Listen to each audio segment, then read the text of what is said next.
Here's a more modern one. This is the kind of thing that would perhaps be built in the 50s. This has a service disconnect on the left side, okay? And here we have 4 and 10 120-volt circuits. And we have one 240-volt service also served by cartridge fuses. This might be an electric dryer, or it might be an AC or something like that. And what we have here is we have type S fuses. Okay, here's a type S fuse. You notice that this is smaller. Here's the adapter that fits into the Edison type socket. Okay? You notice that it's different than the Edison type fuse. This part here is, what's the difference between a 20 amp type S fuse and this is blue, which is a 15? Well, if we look closely, we can see they're about the same size, but the threads are a little bit different. So if we try to put this 20 amp fuse in the one that was for 15, it starts to thread, but then all of a sudden it stops. Okay, you can't get it any farther. It's cross-threading. Okay, it won't go in. So that's our type S fuse. Okay. Now, over here we have our neutral and ground bus bars, and we also have these wires serving another 240-volt circuit. So we have a kind of a split system here where we have maybe a 240-volt dryer here and maybe a 240-volt AC one here. This is a very large but old panel. Judging by the size of the service entrance cable, how many amps do you think that this would take? 150? 200. Yeah, I mean, we'd have to actually measure it, but this looks like it might even be 200.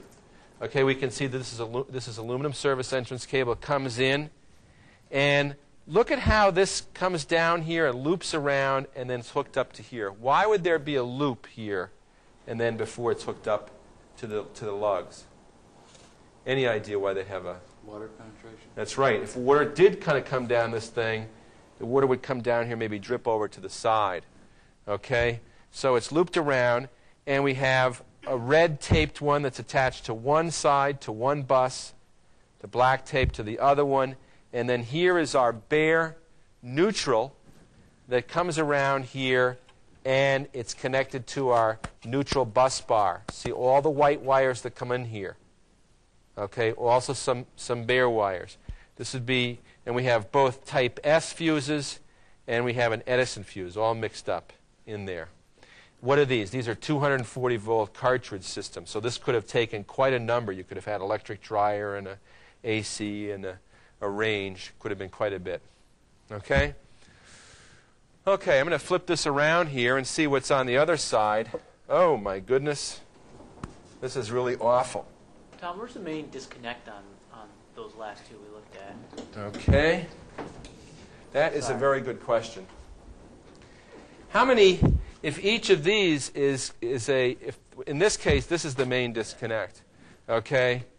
But, this thing is attached to these. How many of these things do we have? If these were all connected up to these up here, let's say one of these 240 ones was running all these down here.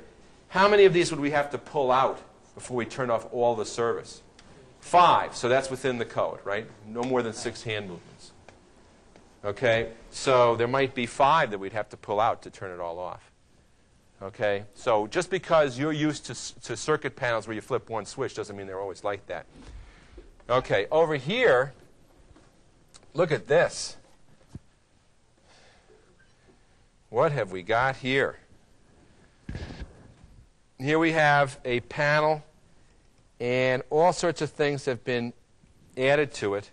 We had probably a main disconnect here and a range over here. We have 6 circuits. But we've added all sorts of things to it. This is a timer. Okay, we have another thing that was added over here. And we have all kinds of boxes and panels. These things just grow. Okay? And when they grow like this, we're going to have to check and see. We can have all kinds of things. What have we got here? Several wires tapped off the same lug. Huh? This is probably triple tapped up here. Okay? And this thing was just pulled out of a house just the way it is. Here's our service entrance cable here. This is our BX. Okay?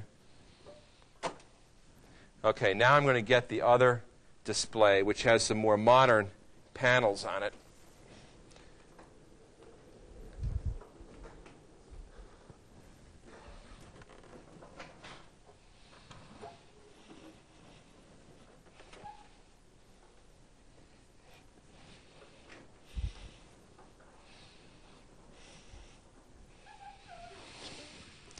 Okay, here's a more modern panel.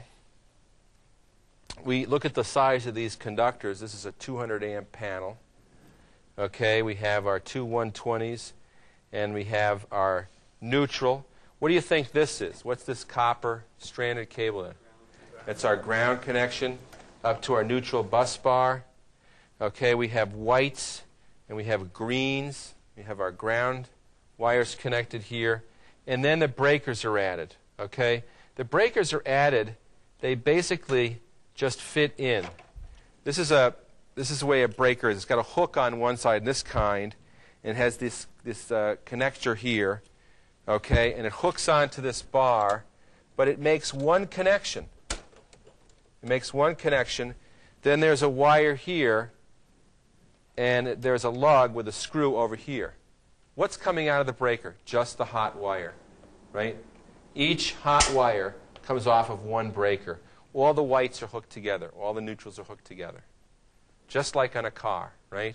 It's a grounded system. Okay, and over here, what do we have here? What is this?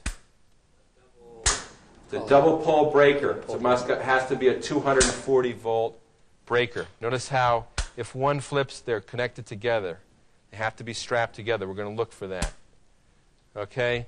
In this box, we have a lot of different kinds of cable. We have some BX, we have some Romex. This would be the kind of thing we would see in the 60s where we'd have several things.